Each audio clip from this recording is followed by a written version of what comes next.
Alright, so this will be my build of a 741 video, 8 3/4.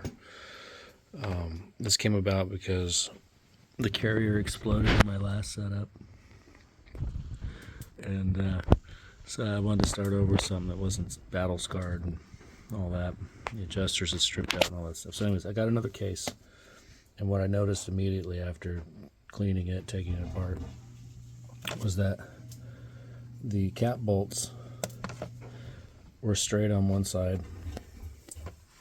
and bent on the other. So as you tighten them up, the cap went all over the place and didn't really land where it needs to in order for these to find their harmony in the threads. So I went ahead and ordered a stud kit. So that's going to be here tomorrow.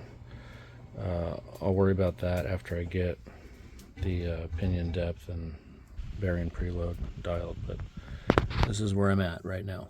So I got to put some bearing races in and change the pinion bearing out, the shims and all that, and put it in here and then see where we're at. And I could probably just see where I'm at least with these caps the way they are with the bolts, but like I said, I'll have the studs tomorrow. So I'm going to be using a motive gear kit and picked up a few extra things on the old internet store.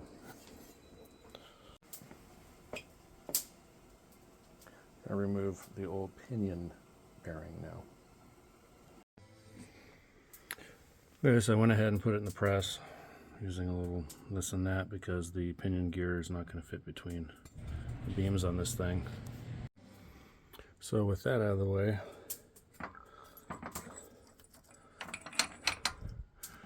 I can go on to install the new pinion bearing. This kit comes with Koyo. The little bearing I had before was a Timken. I actually like these bearings. I've heard a lot of good things, so here we go. Now this kit comes with shims that go from what I measure with my Harbor Freight mic to be 60 and a bunch of 11s. Alright, I got the first inner race in for the pinion. You can see a little mark, but it didn't actually leave anything more than a mark. It's pretty hard. Bearing races are really hard. So that's cool. I'm going to go for the next one. This installer didn't have quite the right size for this bearing race, so I just used one that just caught the edge and didn't put any pressure on the actual face of the race. Anyways, it worked out good, and we're ready to move on with setting the preload. Now let's get the pinion in this thing.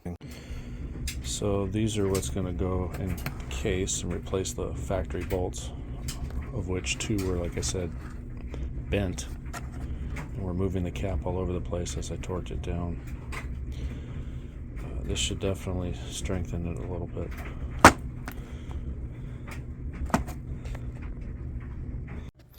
Time to press the pinion bearing on. I'm using the solid spacer and the outer pinion bearing, the older one, which slides right on and doesn't, have any interference or anything. It's a good way to do it so you don't hit the cage. You just hit the inner race, which is where you want to be.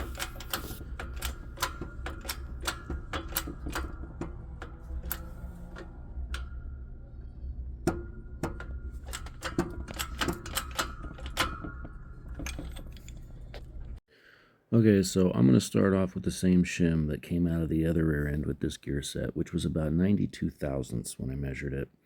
I'm also going to start with about 48 thousandths worth of preload pinion shims. So what I like to do is I like to stick the yoke on there once I put the pinion in, stick that outer pinion bearing on it, put the yoke on. I'll smack it with the side of the hammer, or a dead blow is ideal. I have one, but I'm not using it. Tap, tap, tap. Get it enough, just a few taps so I can get just the nut without the washer on there. And I'll draw it on enough where I can get the washer and then draw it all on like this.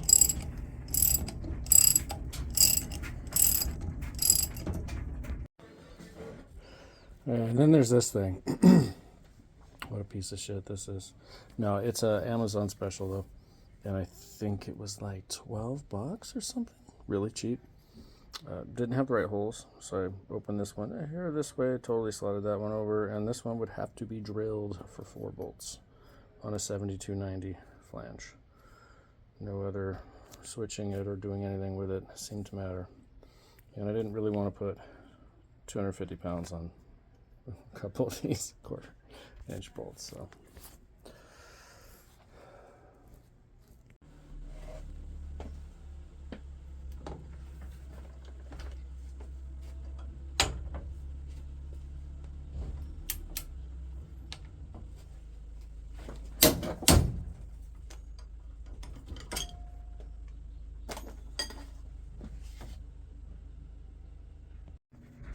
Now I've already went ahead and run a tap through those holes.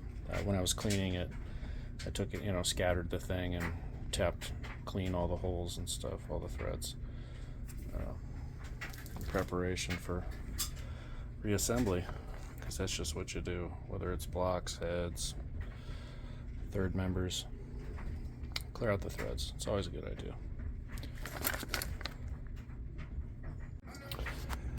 So when you're doing your preload, you're going to want to get an 1-inch-pound wrench. I just got this cheapie off of Amazon.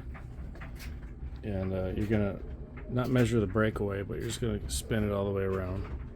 And as you spin it, you're going to look and see as it passes you. Now give it about 5 or 8 spins before you actually take measurement. Let it turn, because you'll see that you'll get a difference. There'll be a variance in there. Your measurement from when you first turn it to as opposed to 10 turns later. And then you want it to be somewhere around 25, because your seal is going to add. We're doing this without a seal, by the way, at first, because you don't want to fuck your seal up. This ice cream spoon.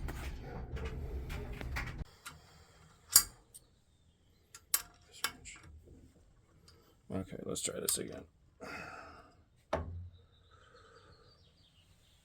So you can see it's just a little below 30. I will say this, the ring gear bolts that came in the kit are too tall. You do have to clear the case if you intend to use those. I don't. I'm going to use these shorter ones from Ratchet Tech or whatever the fuck it is.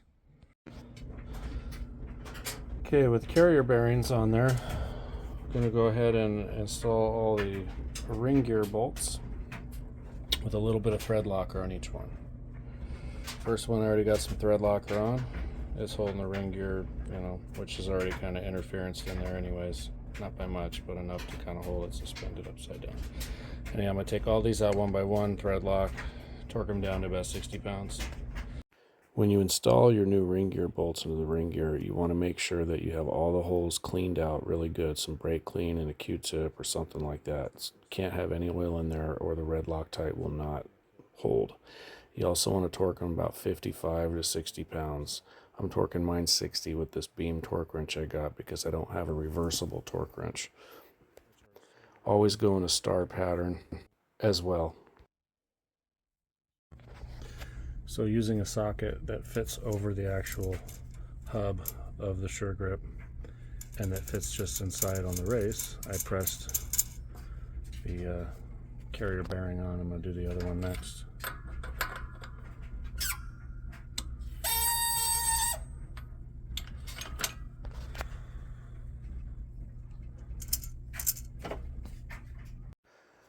Now that the carrier bearings are pressed on, I'll go ahead and drop the carrier into the housing, and which is already loaded with studs that I've snugged with an Allen wrench. You don't need to crank on them, just snug them. Dropping the caps on. The studs is a great upgrade because, as you can see, once the adjusters go in, they just line right up and screw in like nothing. And that's what you want.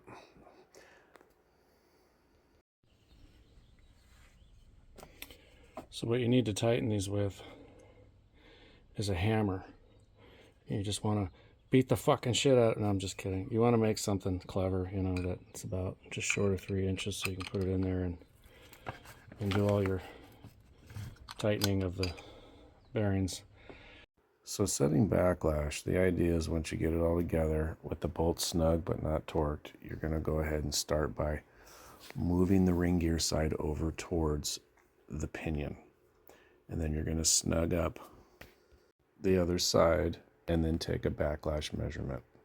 We're just trying to get all the slack out of the carrier bearings so we can get a good measurement on the backlash, which wants to be between 6 thousandths and 10 thousandths. I'll go ahead and set up a dial indicator and see which way I need to go. Okay, so when you're measuring your backlash, you want to try and get that. It's hard, but you want to get on the flat side of the tooth, the drive side, and get your gauge set up as 90 as you possibly can.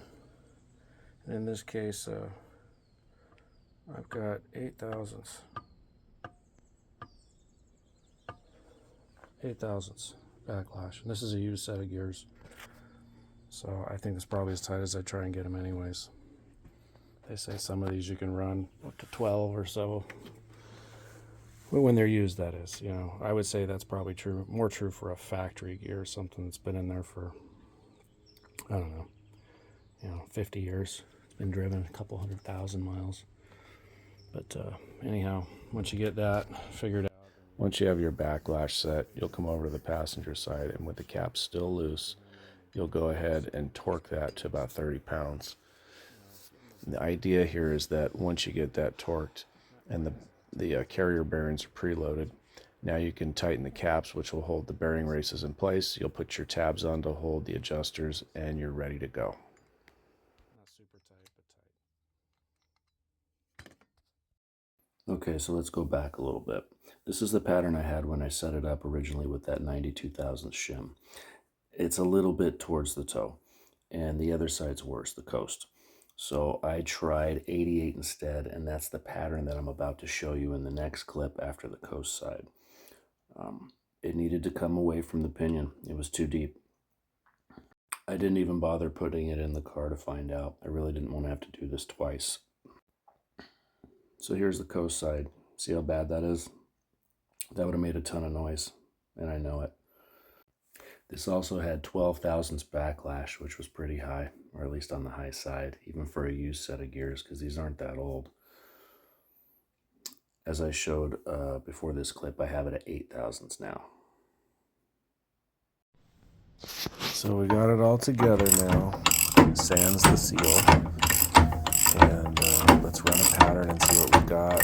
We'll get the coast pattern a little bit here. And we're looking at the drive pattern now. Let me clean this camera off a little bit.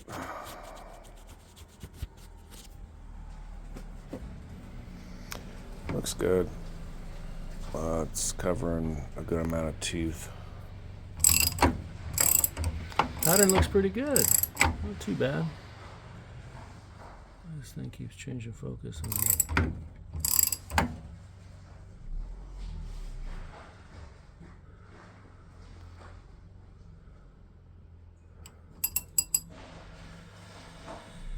I'll buy that.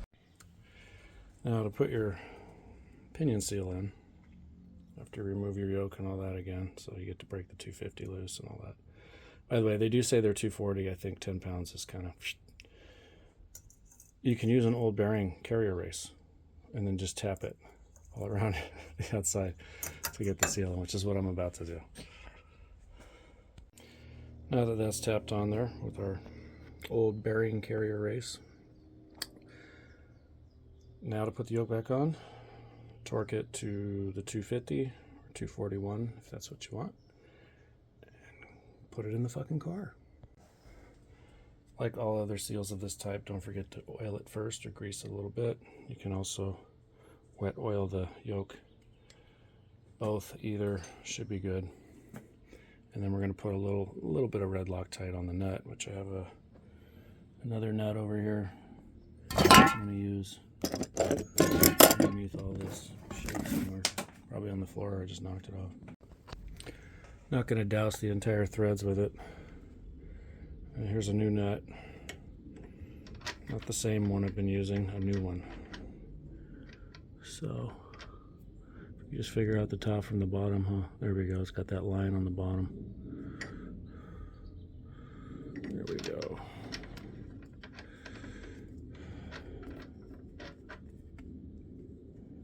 Okay.